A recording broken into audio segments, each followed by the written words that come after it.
Good evening, folks. It's Diamond with the Oppenheimer Ranch Project, bringing you a grand solar minimum update on Monday, April 16th at 9:54 p.m. Mountain Time, 2018. New CMIP6 data suggests an extended period of solar decline extending through 2100. You are descending down cycle 24. We have several more years until we hit solar minimum, probably 2020, before we ascend, if at all, into cycle 25. In the large scale, we are dropping off a cliff into the next major grand solar minimum, which happens every 1,000 years. Unlike a standard grand minima, this is a grand solar minimum where the solar decline will be for an extended period. That means that cosmic rays will be increasing. Now, a separate event called a magnetic pole flip is happening as well, which is causing more cosmic rays to increase at the same time. These are galactic cosmic rays. Here's the data set. Extreme cosmic ray increases in New England, a little less so over here in the Southwest. More cosmic rays, more cloud nucleation, biblical flooding. East Coast sees major floods in the spring storm. The East Coast was hit with heavy rain Monday morning as a severe storm made its way towards the Atlantic. This is Xanto. Subway stations and major roads were closed as a result of dramatic flooding. We do have footage. There you go. Don't miss the 27. That water is flowing right into the subway station. I don't know how you're getting on a subway car there. So that's what's going on in New York City, as well as major other areas in the metropolitan area. A 48-year-old man in Bayshore was struck by lightning around 10:15 a.m. And people are standing in nasty water. Hail Day, an Oakland high school prevents students and teachers from attending. And I've never heard of this. They've never seen a snow day in Oakland, but they had a hail day today. Skyline High School students reveled in the closest thing to a snow day they're ever going to experience. Heavy hail covered the ground and shut down the steep roadways to school. Holy hail. Whew. That's an amazing story. Spring storm brings hail and snow to Northern California. I'm sure this shut down some roadways. Hail covers Belfast Street in Oakland. Hail is covering highways and streets in the San Francisco Bay Area. Heads up, Ice Age Pharma. And snow is falling in the Sierra Nevadas as a spring storm moves through Northern California and is headed towards Colorado. Some cars are sliding off roads, and school officials in Oakland say they are considering delaying the start of classes Monday after the hailstorm coated areas in white. Let's check the GFS model and see what's happening on the planet. Here is that massive system dumping heavy snow up in Ontario as we speak. And on the back end here, Western PA and the Virginias are going to get a little tail whipping through Tuesday as the snow drops through the backside of the storm, and snow covers northern New England, Maine, upstate New York, Vermont, New Hampshire. You're going to have light snow all day tomorrow as this new system is moving into the west. And it's going to be dropping some heavy snow along this dark blue area in the same regions that Xanto just dumped snow in that blizzard. About half as much snow, but still going to be a nightmare. And then this system is still developing in the Rockies here. That's going to bring heavy snow to the Steamboat Springs area in northern Colorado here, north central Colorado. And we're going to be keeping an eye on that. So let's quick check the snowfall totals here. And there's that central system. So over the next 2 days, here's tomorrow, heavy snow up in Canada, eastern Canada, up to 1.5 feet additional snow. Heavy snow in Maine, 2 to 10 inches in many places. The entire state will be experiencing snow. 1 to 4 in western PA, 1 to 4 inches here throughout New York State. And we'll just run it through to Wednesday. That heavy snow moves down through North Dakota into South Dakota and over back into the growing regions of Iowa and Minnesota, southern Minnesota, dumping up to 1.5 feet of snow in southern Minnesota, northern Iowa, while it moves back over into Wisconsin and dumping snow in those same regions. New England's going to get an additional foot of snow in many areas, especially the mountainous areas, and then that heavy event moves through the Southwest here. So we're going to be keeping an eye on it through the weekend Looks like more snow in New England, more snow in the upper Midwest, more snow in the Rockies, the Sierras, and the Cascades.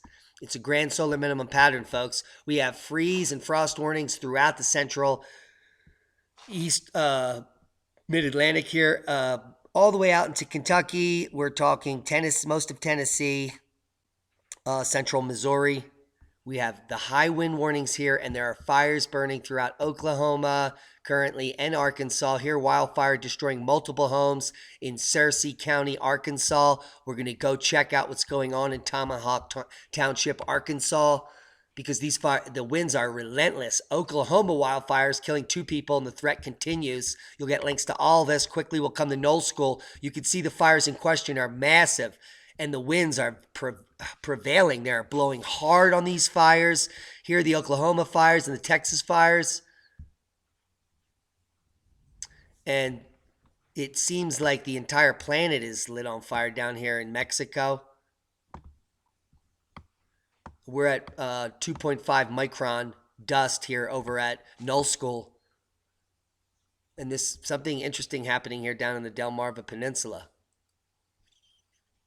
On Hatteras, actually. That could just be sand blowing off into the ocean. I would hope so, off of that point. But these are definitely the fires burning in Arkansas and Oklahoma, and they're massive. So we're going to be watching them closely because they just popped up and they just started spreading hard. You get links to Knoll School, and it'll be linked to the 2 micron. Record-shattering rains trigger destructive floods in Hawaii. 27 inches in 24 hours buried in mud, washing all the soil to the sea. As we predicted yesterday, an upper-level low west of Kauai and ample moisture have worked together and produced record-shattering rains in parts of Hawaii. It hasn't stopped raining there in months. At least 2 homes swept away by raging floodwaters, dozens more damage. The hard-hit areas between Hanalea and Hanai, there are no reports of deaths or injuries, which is amazing looking at this footage. Whew. That's the cosmic ray flux we're talking about. We showed you what's happening. It is only going to increase. The angle of these graphs is going to get steeper for the next 2 years. We're going to have a peak in cosmic ray flux at the solar minimum of 24 around 2020. So the epic flooding and rains that we're seeing, as well as hail and heavy snows, are going to increase for 2 more years. I hope you're catching my drift. Ice storm wreaks havoc across Toronto. A powerful ice storm brought freezing rain and ice pellets to much of southern Ontario on April 14th and 15th, causing power outages, fallen trees, flooding, and an almost unprecedented over 1,600 collisions on slippery roads in Toronto. And this is not over. I just showed you there's another 1 to 2 feet of snow predicted up in that region. You put snow over ice, and that's not nice. And that's not all. Over 1,500 houses are damaged, farms devastated as hailstorms hit northern Vietnam. Hailstorms and strong winds hit Vietnam's northern mountainous region on the evening of April 14th, damaging houses and destroying crops. The storms have left many without a roof over their heads and destroyed all the crops that were ready for harvest. This is happening, folks.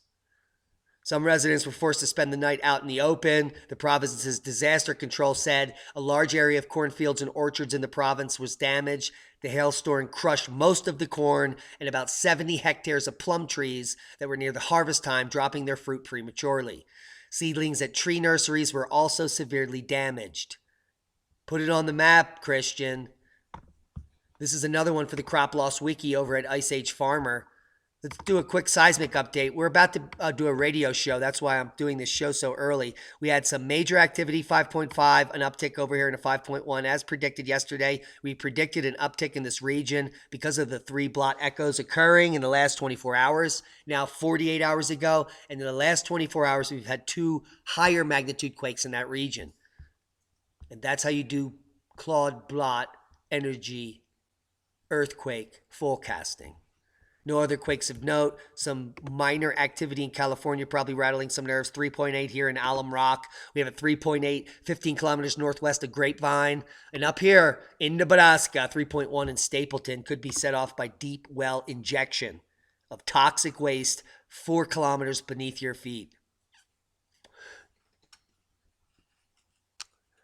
This is the volcano Ambe in Vanuatu, which may force the permanent relocation of more than 10,000 people. After they evacuated them and they brought them back and dozens of them died, now they need to bring them back off again. We predicted that this was a bad move 3 months ago, and we were right. I'll leave you links. Volcano news update worldwide. Reventador volcanic ash emissions has dispersed. We also have Dukono, Sakodajima, and Sabankaya with non-stop emissions. Emissions are continuing at Sakodajima in Kyushu Prefecture, as well as Sabankaya, which has had continuous emissions for weeks. So, the volcanic activity is not waning. It will only be increasing as the cosmic rays increase through time. So shall the muons heating in the subsurface, causing more violent volcanic eruptions worldwide. We're waiting on a large VEI 4, 5, 6, or 7 to occur at any time in the next 2 years. This is going to rapidly drop the planet's temperature, cause the skies to get dark in some regions, and freak a lot of people out.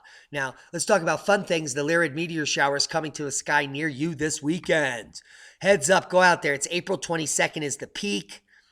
It tends to come in a burst and usually lasts for less than a day, this meteor shower. It emanates from the constellation of Lyra, the Harp. The moon will be at quarter moon on Sunday, not bright enough to cause too much trouble for viewing this meteor shower. And an early forecast from the National Weather Service shows clear skies for nearly half of the entire western half of the U.S., along with the immediate eastern seaboard. The meteor shower sometimes bombards the sky with up to 100 meteors per hour. So April 22nd, the morning of, go up and look up. We're going to be on Freedomizer Radio for 3 hours tonight, Leah and I, discussing topics like the Yuga cycle, the precession of the equinoxes, cosmic climate catastrophe, and many other topics, including homesteading, animal husbandry, and you name it. We'll have this podcast up on our YouTube channel in a few days. But before then, if you're up in a few minutes, and I actually get this up, tune in. Hope you got something out of the video. Times are changing. The time is now to start preparing for what is clearly accelerating, to say the least. That's a boom. Be safe, everyone.